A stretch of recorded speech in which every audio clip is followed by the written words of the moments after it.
Hello my friends, आप सबका स्वागत है। आज बात करते हैं आंगनबाड़ी कार्यकर्ताओं की जो मानदेय है यानी सैलरी है उसमें कितनी बढ़ोतरी हुई है। जैसा कि आप सबको पता है कि केंद्रीय मंत्री ने अभी अनाउंस किया है कि जो आंगनबाड़ी हैं उनकी सैलरी में बढ़ोतरी होगी। तो उनकी सैलरी में कितनी बढ़ोतरी होगी और कैसे होगी, वो लोग कैसे इसका लाभ उठा सकती हैं और कितने तारीख से ये शुरू हो चुका है, इन सारी चीज़ों की जानकारी आगे के वीडियो में दूंगी। तो प्लीज़ आप सबसे हाथ जोड़ के निवेदन है, मेरी जितने भी आंगनबाड़ी की बहनें हैं प्लीज़ प्लीज़ प्लीज़ इस वीडियो को ज़रूर फुल वॉच कीजिए। और इस तरह का अगर आप वीडियो चाहती हैं तो प्लीज़ हमें सपोर्ट कीजिए, हमारे चैनल को सब्सक्राइब कीजिए, वीडियो को लाइक कीजिए और कमेंट कीजिए।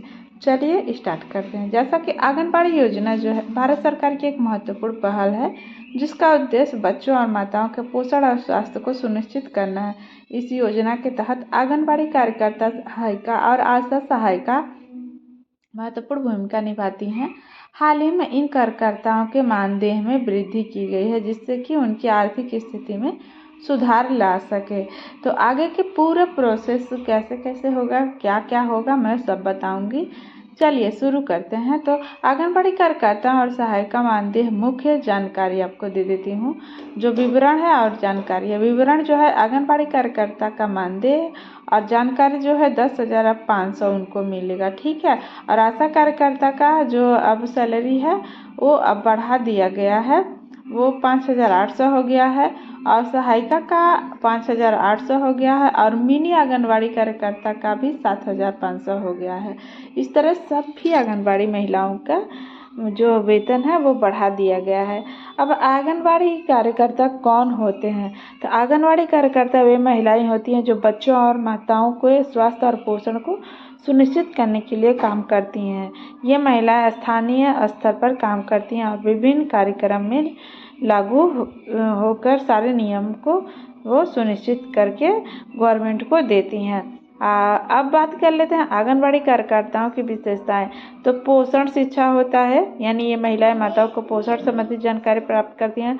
स्वास्थ्य जांच होता है और सामुदायिक सेवा भी होता है। स्वास्थ्य जांच में बच्चों के नियमित स्वास्थ्य की जांच होती है और सामुदायिक स्वास्थ्य भी होता है। अब बात कर लेते हैं आशा कार्यकर्ता क्या होती है। तो आशा कार्यकर्ता ग्रामीण क्षेत्रों में स्वास्थ्य योजना को बढ़ाती है और महिला स्वास्थ्य सेवाओं की जानकारी के बारे में बात करती है और सारी माने जितनी भी समुदाय होता है उनको, उन सभी लोगों को स्वास्थ्य संबंधी सुविधाएं भी उपलब्ध कराती हैं। अब बात करते हैं आशा के काम क्या होते हैं। तो इनका भी काम स्वास्थ्य शिक्षा होता है, यानी महिला बच्चों को स्वास्थ्य संबंधी जानकारी देना। टीका कार्यक्रम, यानी बच्चों को जो टीका लगता है उस टीका का पूरा जिम्मा आशा कार्यकर्ता को होता है। और जो होता है तीसरा होता है सेवा का प्रचार करना, यानी ये सरकारी स्वास्थ्य योजनाओं के बारे में जागरूक फैलाती हैं गांव में और जितनी भी मतलब जगह होती है जहाँ पे इनकी पोस्टिंग होती है, अपने आसपास के लोगों को गवर्नमेंट की जो सुविधा होती है स्वास्थ्य से संबंधित उन सारी सुविधाओं के बारे में ये लोग बताती हैं। अब उन लोगों को मानदेय यानी सैलरी कितनी मिलती है। तो हाल ही में सरकार ने आंगनबाड़ी कार्यकर्ताओं, सहायिका और आशा कार्यकर्ताओं को मानदेय सैलरी में वृद्धि की है। ये निर्णय उन सभी महिलाओं के लिए बहुत अच्छा है। अब बताते हैं कि कितना किसको मिलेगा। आंगनबाड़ी को 10,500 मिलेगा, मिनी आंगनबाड़ी को 7,300 मिलेगा, सहायिकाओं का जो सैलरी वो 5,800 मिलेगा और आशा कार्यकर्ताओं का सैलरी जो है 5,800 मिलेगा। तो यानी अभी जो बढ़ाया गया है ये सभी आशा कार्यकर्ताओं और जो मिनी कार्यकर्ता हैं, सहायिका हैं, उन सबको मतलब बहुत अच्छे से जीवन यापन करने के लिए ही सारी सैलरी में वृद्धि की गई है। और लाभ क्या मिलेगा? आर्थिक सुरक्षा मिलेगा, ठीक है, प्रेरणा मिलेगा, स्वास्थ्य में सुधार भी मिलेगा। यानी इस वृद्धि से आंगनबाड़ी कार्यकर्ताओं और आशाओं का कार्यकर्ताओं को आर्थिक सुरक्षा भी मिलेगी और यह कदम उन्हें काम करने के लिए प्रेरित करेगा अपने काम को बेहतर बना सकेंगी और अधिक वित्तीय सहायता मिलने से वे बेहतर सेवाएं प्रदान कर सकेंगी। और समुदाय की बेहतर यानी यह योजना समुदाय के स्वास्थ्य स्तर को सुधारने में सहायता भी होगी।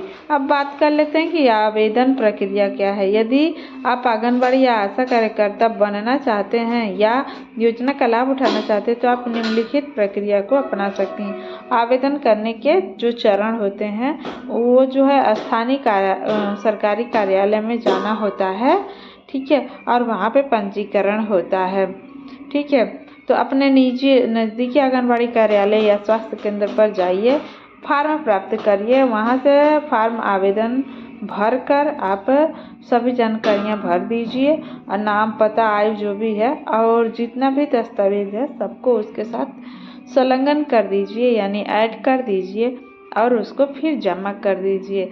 और उसके बाद आपके गांव में जो भी नगर है उसमें वैकेंसी खाली रहेगी तो आपको तुरंत ये जॉब मिल जाएगा। समस्या समाधान, यदि आपको इस योजना से संबंधित कोई समस्या आती है तो आप जरूर इन 3 जगहों पे जाएंगे तो आपको मिल जाएगा इसकी सहायता।